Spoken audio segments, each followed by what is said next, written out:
നമ്മുടെ ജീവിതം ഇങ്ങനെ ദുഃഖത്തിലും ദുരിതത്തിലൂടെ നിരന്തരം കടന്നു പോകുമ്പോൾ ഒരിക്കലെങ്കിലും ഇങ്ങനെ ചിന്തിച്ചിട്ടുണ്ടാവും, ഞാൻ ഒരു തെറ്റും ചെയ്തിട്ടില്ലല്ലോ ദൈവമേ, എന്നിട്ടും എനിക്ക് മാത്രം എന്താണ് ഇങ്ങനെ സങ്കടങ്ങളും ദുഃഖങ്ങളും ഒക്കെ, എന്നും എനിക്ക് ദുരിതം മാത്രമേ ഉള്ളൂ, ദൈവങ്ങൾ പോലും ഇല്ലേ എന്ന് നമുക്ക് സംശയം തോന്നുന്ന രീതിയിൽ നമ്മുടെ ജീവിതത്തിൽ ദുഃഖങ്ങളും ദുരിതങ്ങളും തുടർച്ചയായിട്ട് ഉണ്ടാകുന്നത് എന്തുകൊണ്ടാണെന്ന് അറിയാമോ? അതിനൊരു കാരണമുണ്ട്.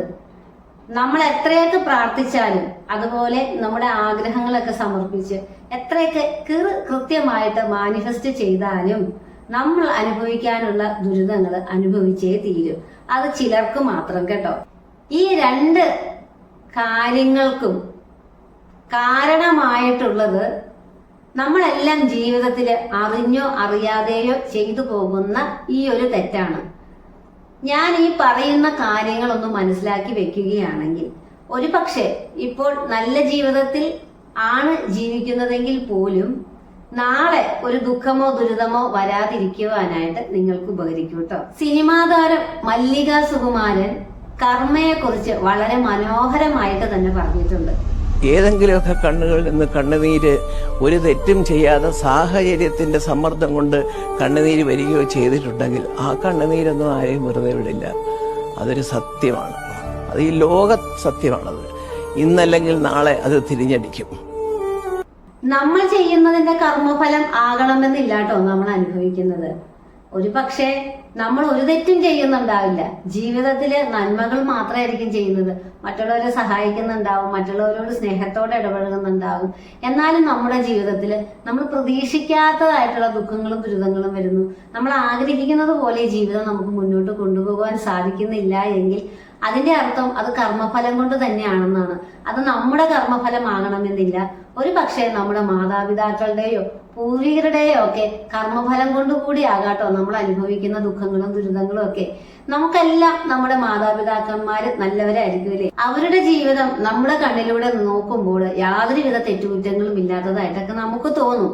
നമ്മുടെയൊക്കെ റോൾ മോഡൽ ഒരു പക്ഷെ നമ്മുടെ മാതാപിതാക്കളായിരിക്കും. വേറൊരാൾ നമ്മുടെ മാതാപിതാക്കളെ കുറ്റം പറഞ്ഞാൽ നമ്മൾ സഹിക്കുകയുമില്ല. എന്നാൽ നമ്മൾ അച്ഛനമ്മമാരായിട്ടുള്ളവർ ഒന്ന് സ്വകാര്യ ജീവിതത്തിലേക്ക് ഒന്ന് തിരിഞ്ഞു നോക്കുക. നമ്മൾ ചെയ്യുന്ന എല്ലാ കാര്യങ്ങളും നമ്മുടെ കുഞ്ഞുങ്ങൾക്ക് അറിയാമോ? അവരുടെ അറിവോടും അനുവാദത്തോടും കൂടിയൊക്കെയാണോ നമ്മൾ എല്ലാ കാര്യങ്ങളും ചെയ്യുന്നത്? അല്ലേ? നമ്മൾ പല വാക്കുകൾ പലരോട് പ്രയോഗിക്കുന്നത് ഒന്നും നമ്മുടെ മക്കൾക്ക് അറിയണമെന്നില്ല. അപ്പൊ നമ്മൾ മറ്റുള്ളവരോട് പെരുമാറുമ്പോൾ ചീത്ത രീതിയിൽ ചെയ്യുന്ന കാര്യങ്ങള് അല്ലെങ്കിൽ നമ്മുടെ ജീവിതത്തിൽ നമ്മൾ മോശമായിട്ട് ചെയ്തിട്ടുള്ള പല കാര്യങ്ങളും ഒരു പക്ഷേ നാളെ നമ്മുടെ മക്കളുടെ ജീവിതത്തെ തന്നെ ബാധിച്ചു എന്ന് വരാൻ കേട്ടോ. അതിന്റെ ഒരു ഉദാഹരണം എനിക്കുണ്ടായ ഒരു അനുഭവത്തിലൂടെ നിങ്ങൾക്ക് പറഞ്ഞു മനസ്സിലാക്കി തരാം. ആ കാര്യം കൂടെ കേട്ട് കഴിയുമ്പോൾ നിങ്ങൾക്ക് ഈ മാനിഫെസ്റ്റേഷൻ ചിലവർ ചെയ്താൽ നടക്കാത്തതിന്റെ കാരണവും ചിലരുടെ ജീവിതത്തിൽ ദുഃഖങ്ങളും ദുരിതങ്ങളും മാത്രം സംഭവിക്കുന്നതിന്റെ കാരണവും നിങ്ങൾക്ക് മനസ്സിലാവും. കുറച്ച് വർഷങ്ങൾക്ക് മുന്നേ ഞാൻ 2 സ്ത്രീകളെ പരിചയപ്പെടാനിടയായി. അവര് തമ്മിൽ സുഹൃത്തുക്കളായിരുന്നു. അതുപോലെ ഞാനും കൂടെ അവരുടെ കൂടെ ചേർന്നു. അപ്പൊ എന്റെ വിചാരം ഞങ്ങൾ 3 പേരും നല്ല സുഹൃത്തുക്കളായിട്ട് അങ്ങ് മുന്നോട്ട് പോകുന്ന വിചാരിച്ച്. പക്ഷെ എന്റെ ധാരണ തെറ്റായിരുന്നു പ്രിയപ്പെട്ടവര്. അവര് 2 പേരും ഒരുമിച്ച് നിന്നിട്ട് എന്റെ കുറ്റങ്ങളൊക്കെ പറയുകയും അതുപോലെ പലപ്പോഴും ഈ സെക്കൻഡ് മാരേജ് ഞാൻ ചെയ്തതിന് വളരെ മോശമായിട്ട് മറ്റുള്ള പലരുടെ കാര്യങ്ങൾ പറയുമ്പോൾ ഈ സെക്കൻഡ് മാരേജ് എന്നുള്ള കാര്യത്തിനെയൊക്കെ വളരെ മോശമായിട്ടൊക്കെ എന്റെ മുന്നിൽ വെച്ച് സംസാരിക്കുകയൊക്കെ ചെയ്തു കേട്ടോ. അപ്പോൾ അതെനിക്ക് വിഷമം ഉണ്ടാക്കിയെങ്കിലും ഞാനതൊന്നും അറിയാത്ത ഭാവത്തിൽ നിന്നു. പലപ്പോഴും ഇവര് പറയുന്ന കുത്തുവാക്കുകൾ കേൾക്കാത്ത രീതിയിൽ നിന്ന് ഈ സൗഹൃദം വലിയ കുഴപ്പമില്ലാത്ത രീതിയിലൊക്കെ മുന്നോട്ട് കൊണ്ടുപോയി. കാരണം അവരുമായിട്ട് ഇടപഴകേണ്ട ഒരു സാഹചര്യത്തിലായിരുന്നു എന്ന് മനസ്സിലാക്കുക കേട്ടോ. അതിനുശേഷം ഇവര് 2 പേരും കൂടെ നിന്നപ്പോൾ അവസാനം എനിക്ക് ഏറ്റവും കൂടുതൽ വിഷമം തോന്നിയത് അതിൽ ഒരു സ്ത്രീയെ എന്നോട് പറഞ്ഞു, ഇങ്ങനെ ഞങ്ങളാണെങ്കിൽ ഇതുപോലെയൊന്നും സെക്കൻഡ് മാരേജ് ചെയ്യില്ല, ഭയങ്കര ഇത് തന്നെ എന്നുള്ള രീതിയിൽ, ഞാൻ ഭയങ്കര എന്തൊരു സംഭവമാണെന്നുള്ള രീതിയിലൊക്കെ എന്നോട് സംസാരിച്ചു. അവരോടുള്ള സംസാരം കഴിഞ്ഞ് ഞാൻ തിരിച്ചു വന്നപ്പോൾ എന്റെ വിഷമങ്ങളും മുഴുവനും ഞാനിങ്ങനെ മാതാവിന്റെ ഫോട്ടോയിൽ നോക്കി ഇങ്ങനെ കരഞ്ഞു തീർത്ത്. എനിക്കങ്ങ് ഭയങ്കര വിഷമമായിപ്പോയി ഈ പറഞ്ഞ കേട്ടിട്ട്. കാരണം അവരിൽ ഒരാളായിട്ട് എന്നെ കാണും, അല്ലെങ്കിൽ എൻ്റെ ഒരു അവസ്ഥ സാഹചര്യങ്ങൾ ഇവരെത്രയും ഞാൻ പറഞ്ഞ് എൻ്റെ വൈകാരികമായ രീതിയിലെല്ലാം പറഞ്ഞവരെ മനസ്സിലാക്കിയിട്ടും ഒരു സ്ത്രീകളായ അവർക്ക് എന്നെ കുറിച്ച് മനസ്സിലാക്കാൻ സാധിക്കാതെ എന്നെ അവർ ഒരുമിച്ച് ചേർന്ന് നിന്ന് കുറ്റപ്പെടുത്തി ഒറ്റപ്പെടുത്തി കുത്തുവാക്കുകൾ പറഞ്ഞ് മുറിവേൽപ്പിച്ചപ്പോൾ ഞാൻ എന്താ പറയുക, ഒരു കൊച്ചിനെ പോലെ തന്നെ ഇരുന്ന് കരഞ്ഞ് എൻ്റെ 2 കണ്ണുനീരും ഒഴുക്കി ഞാൻ മാതാവിന്റെ ഫോട്ടോയുടെ മുന്നിൽ നിന്നിങ്ങനെ വിഷമിച്ചു. ഞാനൊന്നും പ്രാർത്ഥിക്കുകയോ യാചിക്കുകയോ ഒന്നും ചെയ്തില്ല കേട്ടോ. കുറച്ച് വർഷങ്ങൾ കഴിഞ്ഞപ്പോ ഈ സ്ത്രീയുടെ ഹസ്ബൻഡിന് പെട്ടെന്ന് അസുഖങ്ങളൊക്കെ വന്ന് അദ്ദേഹം മരിച്ചു. അദ്ദേഹം ഒരു നല്ല മനുഷ്യനൊക്കെ ആയിരുന്നു കേട്ടോ. ഇവരും പൊതുവെ സമൂഹത്തിൽ നല്ല ഒരു സ്ത്രീയായിട്ടൊക്കെ തന്നെയാണ് അറിയപ്പെടുന്നത്, ഒരു കുഴപ്പമില്ല. പക്ഷെ മറ്റുള്ളവരുടെ ജീവിത സാഹചര്യങ്ങൾ അറിഞ്ഞ് മനസ്സിലാക്കി അവരെ ആ അവസ്ഥ മനസ്സിലാക്കി അവരെ കൂടെ നിർത്തിയില്ലെങ്കിലും അവരെ കുത്തുവാക്കുകൾ പറഞ്ഞ് നോവിക്കാതിരിക്കുവാനായിട്ടുള്ള ഒരു സാമാന്യ ബോധം ഈ സ്ത്രീക്ക് ഉണ്ടായിരുന്നില്ല.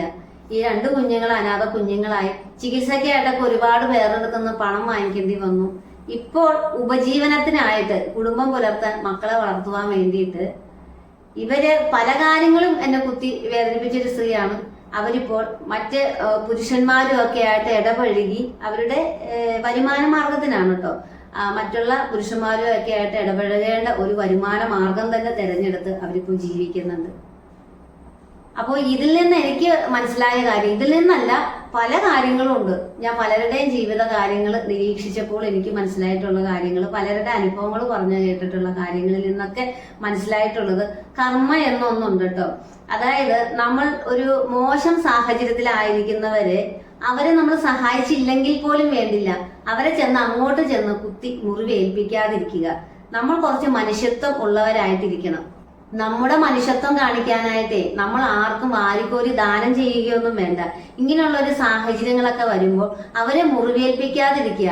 നമുക്ക് അവർക്ക് കൊടുക്കുവാൻ കഴിയുന്ന ഏറ്റവും നല്ല കാര്യം എന്ന് പറഞ്ഞിട്ടുണ്ടെങ്കിൽ അവർക്ക് നല്ല കേൾക്കുമ്പോൾ സമാധാനം തോന്നുന്ന വാക്കുകൾ കൊടുക്കുക. അത് ഞാൻ എന്തെങ്കിലും സഹായിക്കാം, എന്തെങ്കിലും നാളെ ഒരിക്കൽ ഞാൻ ചെയ്യാം കേട്ടോ, അങ്ങനെ പറയുന്നതൊന്നുമല്ല. അവർക്ക് എന്തെങ്കിലും അവരുടെ ജീവിതത്തിൽ ഒരു പ്രശ്നം നേരിട്ടിരിക്കുമ്പോൾ ഒന്നുകിൽ ഒരു സൊല്യൂഷൻ പറഞ്ഞു കൊടുക്കുക, ഇല്ലെങ്കിൽ അവരുടെ മനസ്സിലെ ആകുലതകളും വ്യാകുലതകളും ഒക്കെ നമ്മളോട് പറയുമ്പോൾ നമുക്ക് കേട്ടിരിക്കാം. ഒരു മോശം സാഹചര്യത്തിൽ വന്നിരിക്കുന്ന ഒരു വ്യക്തിയെ ഒരിക്കലും നമ്മൾ കുറ്റപ്പെടുത്താതിരിക്കുക. പിന്നെ ആ സാഹചര്യം അവരുടെ ബുദ്ധിമോശം കൊണ്ടൊക്കെയാണ് ഉണ്ടായതെങ്കിൽ അത് ഇങ്ങനെ ചെയ്യുന്നതായിരിക്കും ബെറ്റർ എന്നൊക്കെ പറഞ്ഞ് നമുക്ക് നല്ല ഉപദേശങ്ങളൊക്കെ കൊടുക്കാം കേട്ടോ. അപ്പോൾ ഈ അടുത്തയിടെ എന്റെ കടയില് ഒരു കുട്ടി വന്ന് അവളുടെ ജീവിതത്തിൽ നടന്ന ഒരു കാര്യം പറയുകയാണ് കേട്ടോ. അതായത് അവള് ഹസ്ബൻഡും വൈഫും കൂടെ കുറച്ച് വഴക്കൊക്കെ ഉണ്ടായി. ഇവിടെ സോഷ്യൽ മീഡിയയിലൊക്കെ വന്ന കാര്യമാണ് കേട്ടോ. ഹസ്ബൻഡ് ഇപ്പൊ ജയിലിലാണ്. ഈ പെണ്ണിന്റെ കഴുത്തിന് ഇങ്ങനെ ഒരു കത്തി വെച്ചിട്ട് മുറിഞ്ഞ് ഹോസ്പിറ്റലൈസ്ഡ് ആയി. അങ്ങനെ വഴക്കൊക്കെ ആയി. ഈ ഹസ്ബൻഡ് ജയിലിലായി. ഭാര്യ ഈ ഭർത്താവിന്റെ വീട്ടിൽ നിന്ന് മക്കളെയും കൊണ്ട് ഇറങ്ങി ഇപ്പൊ വാടകയ്ക്ക് താമസിക്കുന്നു. എവിടെയോ വീട്ടു ജോലിക്കൊക്കെ ഈ പെൺകൊച്ച് നിൽക്കുമായിരുന്നു. അപ്പോൾ ഇവരുടെ കാര്യങ്ങളൊന്നും നമുക്ക് അറിയാൻ വയ്യ, നമ്പരൊന്നും ഇല്ലായിരുന്നു. അപ്പോൾ ഈ കൊച്ചി ഹോസ്പിറ്റലിൽ നിന്നൊക്കെ വന്ന ആദ്യമായിട്ട് നമ്മൾ ഈ ജംഗ്ഷനിലേക്ക് ഈ നാട്ടിലേക്ക് വന്നപ്പോൾ ഈ കൊച്ച് ആദ്യം വന്നത് എന്റെ കടയിലേക്കാ. അപ്പൊ ഹെൽമെറ്റ് വെച്ചോണ്ടേ വന്നേ, ഊരാതെ ഹെൽമെറ്റ് വെച്ചോണ്ടേ വന്നേ. അപ്പൊ എന്നിട്ട് എന്നോട് പറഞ്ഞു, ഞാൻ വേറെങ്ങും കേറിയില്ല ചേച്ചി, ചേച്ചിയുടെ അടുത്താകുമ്പോ കുറച്ച് കാര്യങ്ങൾ എനിക്ക് സമാധാനത്തോടെ സംസാരിക്കാമല്ലോ എന്ന് പറഞ്ഞു. അത് കേൾക്കുമ്പോൾ തന്നെ എനിക്കൊരു എന്താ പറയാ, എനിക്ക് എന്നോട് തന്നെ ഒരു ബഹുമാനം തോന്നി കേട്ടോ. കാരണം അവരുടെ ജീവിതത്തിലെ ആ കാര്യങ്ങള് പറഞ്ഞാൽ എനിക്ക് ഏറ്റവും മനസ്സിലാകുമെന്ന് ആ കൊച്ചിന് തോന്നി. കാരണം ഞാൻ പാസ്റ്റ് ലൈഫില് കുറച്ച് ബുദ്ധിമുട്ട് അനുഭവിച്ച ഒരു വ്യക്തി ആയതുകൊണ്ട് ഇപ്പോൾ നല്ല ജീവിതത്തിലാണ് ഇരിക്കുന്നതെങ്കിൽ പോലും ആ കുട്ടി പറയുന്ന കാര്യങ്ങൾ എനിക്ക് മനസ്സിലാക്കാൻ സാധിക്കുമെന്നും അതിന്റെ പ്രശ്നങ്ങൾ പറയുമ്പോൾ ഞാൻ കേൾക്കുമെന്നും അതിന് ബോധ്യമുള്ളത് കൊണ്ടാണ് അത് എന്റെ കടയിൽ തന്നെ വന്നത്. വേറെ ആരുടെ അടുത്ത് പോയില്ല. എന്നാൽ ഞാൻ ഈ കുട്ടിയായിട്ട് വല്ലപ്പോഴും എന്റെ കടയിൽ വരുന്ന ഒരു പരിചയവും വല്ലപ്പോഴും ഒക്കെ അതിന്റെ കാര്യങ്ങളൊക്കെ പറയും. അപ്പൊ ഞാൻ പലപ്പോഴും ഈ ഹസ്ബൻഡിനെ, ഈ കുട്ടിയുടെ ഹസ്ബൻഡിനെ ഞാൻ ഉപദേശിച്ചിട്ടുണ്ട് കേട്ടോ. ഇങ്ങനെയൊന്നും കുടിക്കരുത്, വഴക്കുണ്ടാക്കരുത്, വീട്ടില് ചെലവിനൊക്കെ പൈസ കൊടുക്കണം, നല്ല 2 മക്കൾ അവരുടെ മുഖത്ത് നോക്കിയിട്ട് എങ്ങനെയാന്നൊക്കെ നമ്മൾ പറയാറുണ്ട്. പക്ഷെ അതുപോലെയൊന്നും അല്ലല്ലോ ഒരുപാട് ലഹരികളും കാര്യങ്ങളൊക്കെ ഉപയോഗിക്കുന്നവരുടെ ജീവിതം. അപ്പോൾ ആ കുട്ടിയുടെ ജീവിതത്തിൽ ഇങ്ങനെ വരുന്നത് ഒരു പക്ഷെ ആ കുട്ടി ചെയ്തിട്ടുള്ള എന്തെങ്കിലും കർമ്മഫലം കൊണ്ടായിരിക്കാം, അല്ലെങ്കിൽ അവരുടെ പേരൻസിന്റെ കർമ്മഫലം കൊണ്ടൊക്കെ ആയിരിക്കാം. അപ്പോൾ ചില ആളുകൾ മാനിഫെസ്റ്റ് ചെയ്താലും നടക്കില്ല എന്ന് ഞാൻ പറഞ്ഞില്ലേ. നമ്മളിങ്ങനെ അറിഞ്ഞോ അറിയാതെയോ മറ്റുള്ളവരുടെ മനസ്സിനെയൊക്കെ മുറിപ്പെടുത്തി അവരുടെ കണ്ണുനീര് വീഴാൻ ഇടയായ സാഹചര്യം ഉണ്ടാക്കിയിട്ട് നമ്മൾ എത്ര പ്രാർത്ഥിച്ചിട്ടൊന്നും ഒരു കാര്യവും നടക്കൂല. നമ്മൾ നല്ല മനുഷ്യരായിട്ടും കൂടി ഇരിക്കണം. അപ്പൊ ഞാൻ പറഞ്ഞു വന്ന വേറൊരു കാര്യം എന്ന് പറഞ്ഞിട്ടുണ്ടെങ്കിൽ, നമ്മളിപ്പോൾ മാനിഫെസ്റ്റേഷൻ വീഡിയോ ഒക്കെ ആണല്ലോ ചെയ്തുകൊണ്ടിരിക്കുന്നത്. അപ്പോൾ അതിൽ കുറെ ടിപ്പുകൾ ഞാൻ പറയുന്നുണ്ട്. നിങ്ങൾ അതിന്റെ ഒരു 3ാമത്തെ ടിപ്പായിട്ട് ഇത് എടുക്കണം കേട്ടോ. ഞാൻ 1ാമത്തെ ടിപ്പായിട്ട് പറഞ്ഞത് നല്ല തീവ്രമായിട്ടുള്ള ആഗ്രഹം ഉണ്ടായിരിക്കണം എന്ന് പറഞ്ഞു.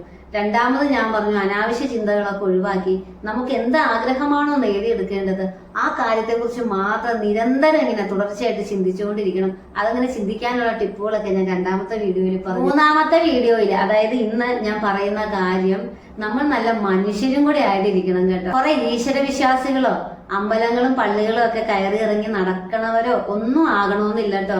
നല്ല മനുഷ്യത്വം ഉള്ളവരായിരിക്കാം. ആർക്കൊന്നും ആരിക്കോരി കൊടുക്കണ്ട. ഒരാള് മോശം സാഹചര്യത്തിലായിരിക്കുമ്പോഴേ നമ്മൾ അവരെ സഹായിക്കാൻ ചെല്ലണ്ട, ആശ്വസിപ്പിക്കാൻ ചെല്ലണ്ട.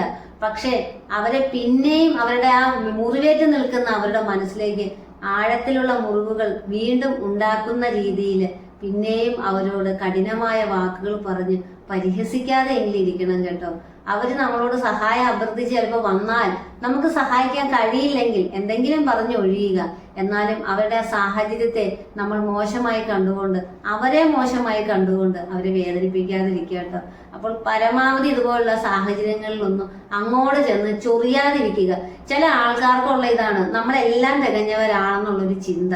എന്നിട്ട് മറ്റുള്ളവരെല്ലാം അങ്ങ് തീരെ പുച്ഛിക്കലും പരിഹസിക്കലും തമാശ രൂപേണയാണെന്നൊക്കെ പറഞ്ഞെങ്കിലും ചില ആളുകളുടെ ഉള്ളിൽ അത് എത്ര വലിയ മുറിവുണ്ടാക്കുമെന്നറിയാവോ. എന്റെ ചെറുപ്പകാലത്തിൽ ഒരുപാട് ഓർമ്മകൾ എനിക്കുണ്ട് കേട്ടോ. അത് ഞാൻ പറയാം, പിന്നീടൊക്കെ പല വീഡിയോകളിലൊക്കെ ആയിട്ട് പറയാം. എന്നാലും ഈ ഒരു കാര്യം എല്ലാവരും ഒന്ന് ഓർത്തു വെക്കുക കേട്ടോ. ഇത് ഞാൻ ഉണ്ടാക്കി പറഞ്ഞ കഥയൊന്നുമല്ല. ഇവരുടെ ഒന്നും ഐഡന്റിറ്റി എനിക്ക് പൂർണ്ണമായിട്ടും പുറത്തുവിടാൻ സാധിക്കില്ലാത്തത് കൊണ്ടാണ് കേട്ടോ. കാരണം ഇവരൊക്കെ ആയിട്ട് ഇപ്പോഴും ഞാൻ ഒരു സൗഹൃദ ബന്ധത്തിലൂടെ തന്നെയാണ് മുന്നോട്ട് കൊണ്ടുപോകുന്നത്. അവരായിരിക്കുന്ന ഈ സാഹചര്യത്തില് അവർക്ക് വന്നിട്ടുള്ള ഈ വിധിയില് എന്താ പറയാ, എനിക്കും ബുദ്ധിമുട്ടുള്ളത് കൊണ്ട്, അല്ലാതെ ഒരു പ്രതികാരം എന്നൊന്നും പറയാല്ലേ. ഞാൻ വലിയ നല്ല ആളായതുകൊണ്ട് എനിക്ക് വേണ്ടി ദൈവം ചെയ്ത പ്രതികാരം അങ്ങനെയൊന്നും അല്ല കേട്ടോ. നമ്മൾ എന്തെങ്കിലും പറഞ്ഞു പോയിട്ടുണ്ടെങ്കിൽ അതിന് തിരിച്ച് ഒരു ഫലം നമുക്ക് കിട്ടും. അതാണ് കർമ്മഫലം. നല്ലത് ചെയ്താൽ നല്ലത് കിട്ടും, ചീത്ത ചെയ്താൽ ചീത്ത കിട്ടും. ചില പെൺമക്കൾക്ക് പ്രസവിച്ച് 2 മക്കളൊക്കെ ആയി കഴിഞ്ഞതിന് ശേഷം ഏറ്റവും കൂടുതൽ സ്നേഹം തോന്നുന്നത് സ്വന്തം അമ്മയോടായിരിക്കും. എന്തുകൊണ്ടാണെന്ന് അറിയാവോ? പണ്ട് നമ്മൾ നമ്മുടെ അമ്മമാരോടൊക്കെ ഒരുപാട് തറുക്കുത്തലൊക്കെ പറഞ്ഞിട്ടുണ്ടാവും, ദേഷ്യപ്പെട്ടിട്ടുണ്ടാവും, എന്തെങ്കിലുമൊക്കെ എടുത്ത് വലിച്ചെറിഞ്ഞിട്ടൊക്കെ ഉണ്ടാവും. ഇത് തിരിച്ച് നമ്മുടെ മക്കൾ നമ്മളോട് ചെയ്യുമ്പോഴാണ് അത് എന്തുമാത്രം വേദന നമുക്ക് ഉളവാക്കുന്നുണ്ട് എന്ന് മനസ്സിലാവുകയുള്ളൂ കേട്ടോ. ഞാനീ പറഞ്ഞ കഥയിലെ സ്ത്രീ ഒരു പക്ഷെ അങ്ങനെയുള്ളൊരു വാക്ക് പറഞ്ഞത് കൊണ്ടായിരിക്കാം അവരുടെ കുട്ടികൾക്ക് ആ ഒരു ഗതി വന്നത്, അനാഥ കുഞ്ഞുങ്ങളെ പോലെ വളരേണ്ട ഒരു ഗതി വന്നത്. പക്ഷെ അത് ഞാൻ എന്റെ മനസ്സ് നൊന്തു എന്നുള്ളൊരു കാര്യം എന്ന് പറഞ്ഞാൽ എന്റെ ഒരു വേദന കൊണ്ടാണെന്നല്ല, ചിലപ്പോൾ അവരുടെ വേറെ എന്തെങ്കിലും കർമ്മഫലം കൊണ്ടായിരിക്കാം. ഞാനൊരു ഉദാഹരണമായിട്ട് പറഞ്ഞതാണ്. ഇങ്ങനെ നിങ്ങൾക്കും അനുഭവം കാണുമായിരിക്കൂലേ? ഉണ്ടെങ്കിൽ ഒന്ന് കമന്റ് ചെയ്യാട്ടോ. അപ്പോൾ അടുത്ത വീഡിയോ ആയിട്ട് വരാം. നമ്മുടെ മാനിഫെസ്റ്റേഷൻ വീഡിയോയുടെ 4ാമത്തെ ടിപ്പുമായിട്ട് വരാം. അതുവരെ ടാറ്റാ.